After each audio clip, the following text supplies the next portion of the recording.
Okay. So this morning we heard this passage from Exodus, and we're continuing on this preaching series from Exodus, and that Terrence started last week. And one of the themes that we really see in this Sunday's reading is this sense of injustice, of Moses observing the Egyptians being unjust to his kinsfolk, to the Hebrews. And I was thinking of kind of all the ways that we get this sense of injustice. We have a story ourselves in our church about what we felt was a big injustice happening to us. Around this time, actually maybe a little bit more than a year ago, we had someone steal our mail. And they stole our mail, and they ended up stealing our bank card that we had ordered, and along with it, they got the PIN to the bank card. And so in the end, the person who stole the card ended up racking up a total of $79,000 from our bank account, which at the time was absolutely astronomical and very shocking. And so we were really frustrated at so many different factors. We were frustrated at the person who took the card. We were frustrated that the card didn't get mailed to where we asked it to be mailed. We were frustrated that, about where the mail was delivered in the building because it wasn't where it was supposed to be. We were frustrated that the bank didn't alert us to these charges coming out every day. And then when it came time to going through the police and going through the insurance company, we were frustrated at the pace of the investigation, which was very slow. And then we were frustrated that the insurance company at the bank said that we would get $40,000 back out of the $79,000. And so essentially we're on the hook for $39,000 for a bank card we'd never touched. Now, I told one of my colleagues this story, and he got so frustrated at the sense of injustice of it all that he actually yelled out loud, and then there was like a play, like toy axe throwing thing nearby, and he started hucking plastic axes, to kind of vent out that rage. And this is like, when we think about really the things in the world and the big injustice of the world, this is a really small one, right? I mean, it's money. It's not a huge issue. It didn't put anybody's life in danger. But these stories of injustice can really get our blood boiling. And this kind of injustice, even though it's small, it compounds with all these other different kinds of injustices that we hear of. Injustices between nations, between people groups, any number of stories of abuse, of oppression, resentment, frustration, this feeling of helplessness, that there's nothing we can do about the situation. And this takes over, and it's so easy then to be driven into anger, into rage, into axe throwing. But the consequences of that anger, if we hold on to it, can be really damaging and dangerous. And that's exactly what we see happening in today's story from Exodus. As Terrence explored last week, Moses was supposed to die like all the other Hebrew boys born under Egyptian rule in that time. His mother managed to hide him when he was small, but when he got older and harder to hide, she put him in a basket and sent him down the river. He was plucked out of the river by Pharaoh's daughter, and through Moses' sister's Miriam quick thinking, he ended up being cared for by his own mother. So while his mother raised him, and while he would have known his origin story and known the oppression and the injustice that his people were suffering, at the same time, Moses also grew up in privilege and in luxury. His day-to-day life was sheltered from the real fate of his people. He might have known about the injustice towards the people. He might have known about the slavery that they were going through. He might have known about the oppression, but he himself didn't experience it. He was sheltered from it. Until one day he steps out to watch his people at work. And there's some thought that maybe this work that the Hebrew people were doing in Egypt might have been related to the building of the pyramids. Anyway, they're building lots of things and under really hard labor. And Moses steps out, watching his people at work, and sees an Egyptian beating on a Hebrew slave. And in that moment, Moses fully realizes, I think, what it means to be Hebrew. In that moment, he sees the injustice and the mistreatment of his people. He realizes what they had to suffer. But unlike his suffering people, he didn't have to feel helpless in that moment because he grew up in power. And so he was strong, he was well-nourished, he was armed probably, so he rages. He looks around to make sure no one is watching, and he kills the Egyptian and hides him in the sand. And it's interesting when this story is told, it seems like justice is served, right? The Egyptian who is beating on the Hebrew slave gets his just deserts. He gets the consequences for his actions. But the next day when Moses goes out and sees two Hebrews fighting, he can't understand it. Egyptians are the one that are oppressing them. Should they band together no matter what? And again, Moses has to learn here. So he asks these Hebrews why they're fighting with each other. And they don't reply the way that he expects. They turn the question back on him and ask Moses what gives him the right to judge, and if he's going to kill one of them, just like he killed the Egyptian. And in this moment, Moses realizes that his murderous act has been found out. He probably thought at first that he was enacting some sort of justice, right? But rather than see him as a deliverer and as a Hebrew, he is seen for what he is by the Hebrews. He's seen as a murderer. Violence only begets more violence. And soon, Pharaoh himself finds out what Moses has done, and he wants to kill Moses for his act of treason. But Moses runs a few hundred miles away to Midian, where he settles down and gets married. But you can tell that from the name that he gives his firstborn child, that Moses has not forgotten about his roots and his people, and he hasn't abandoned the idea of maybe someday going back. He names his son the unfortunate name of Gershom, which means, I have become a foreigner. Poor kid, right? But back home in Egypt, things have gone from bad to worse. Pharaoh has died, and slavery has gotten worse and worse for the Hebrews, to the point where they're driven to finally cry out to God for help. And we're told these very encouraging words in the scripture this morning, that God heard them and had compassion on them, and that God sees them in their slavery and their trouble. And soon we'll see how God will use Moses in a much different way to bring justice to the Hebrew people. That's, I think, a story we're going to cover in another week. Over and over in the Old Testament, we're given examples of what happens when people take the opportunity away from God to enact justice. The story of Moses killing the Egyptian is exactly what not to do. And this may seem like a very straightforward message, but it's not as easy as we think. We may kill people 100 times in our hearts out of hate or anger or fear. And I wonder what would be going through Moses' head years later down the road when he's traveling through the desert with the people of Israel, searching for the promised land, wandering aimlessly. And when God gives him finally the 10 commandments, the 10 laws that govern the way that these people act and operate.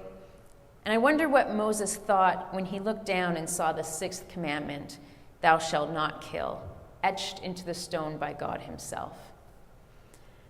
Our own expressions of revenge, retaliation, may come from the same guttural core as Moses' impulse to kill. But even if we rein it in, it can still affect our sense of justice. We want revenge.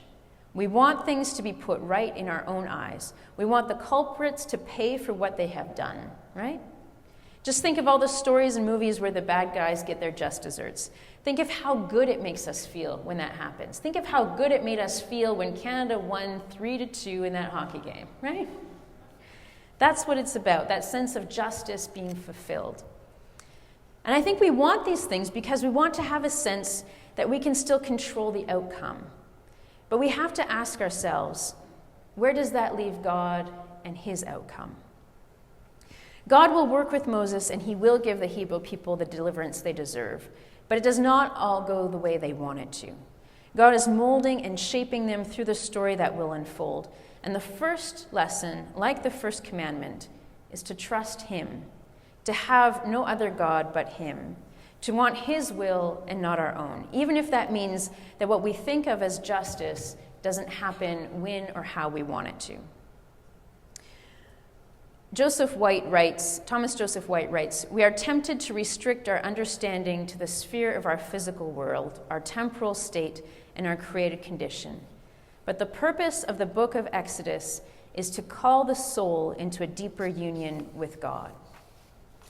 So it would seem that not being the instruments of judgment and justice might actually cast us into a deeper relationship with God as we rely on his judgment, and also as imperfect people as we rely on his mercy. At one point, while the St. John Police Force was investigating our stolen bank card and stolen money, I received a phone call from the detective who was on the case. He said that while he didn't find the person who stole the card, he found someone that was used to withdraw money from a store. And so while it wasn't the main culprit, this person had been involved in some way in stealing some of our money.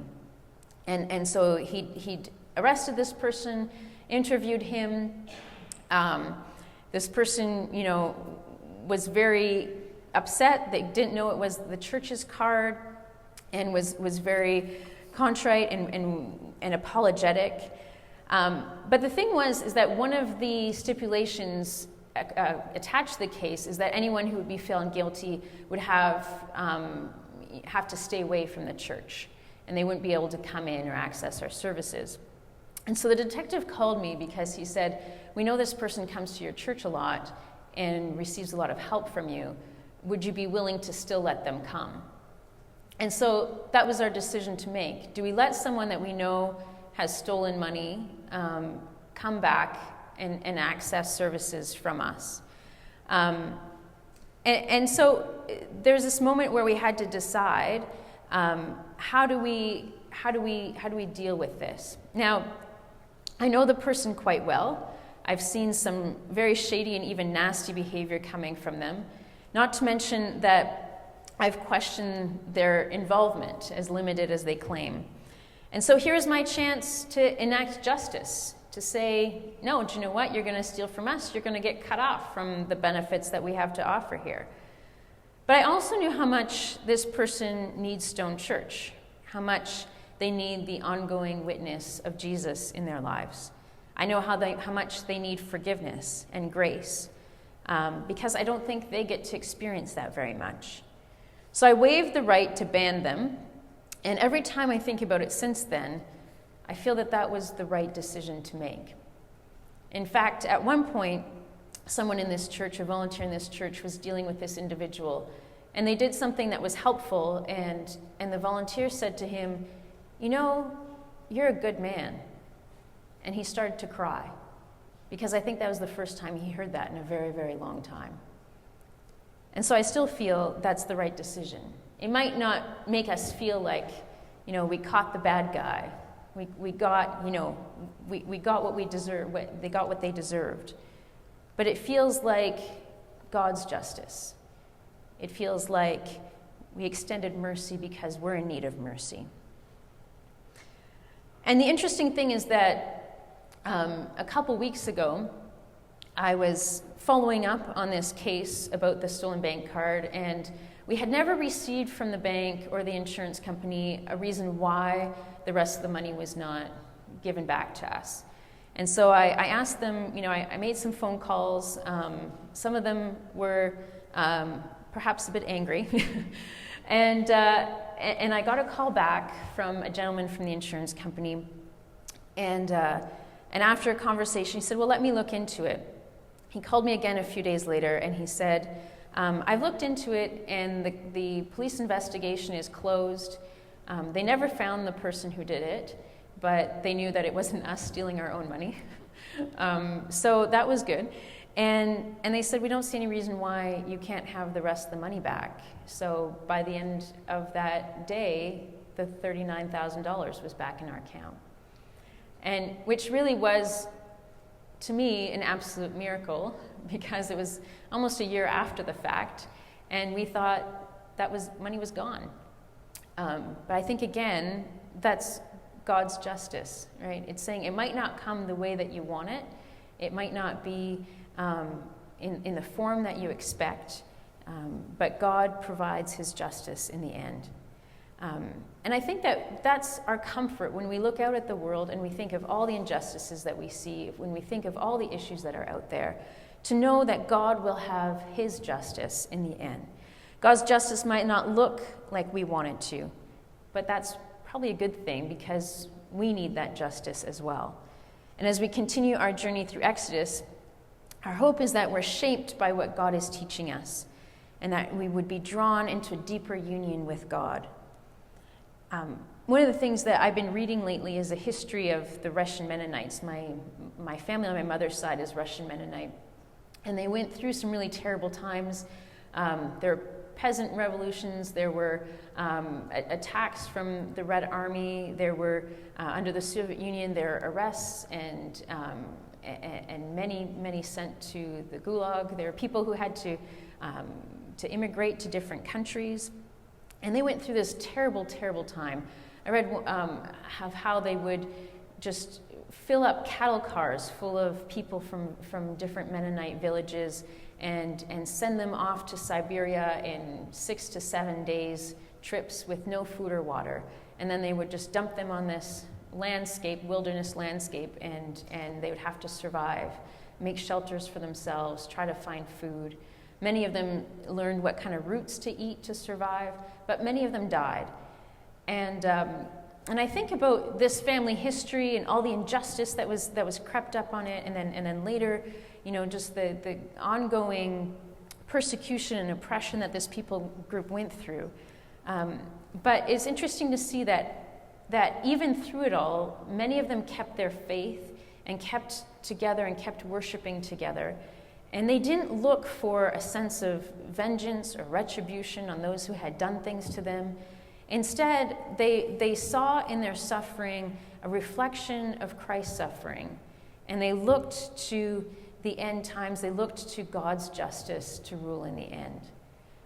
And I think that's a true lesson for all of us, that to have that hope and trust in God's justice, no matter what we might go through, no matter what our country might go through, our people group might go through, no matter what circumstances are out there, to have no other God except God, to trust his will, to trust his justice, and to not try to take that justice into our own hands.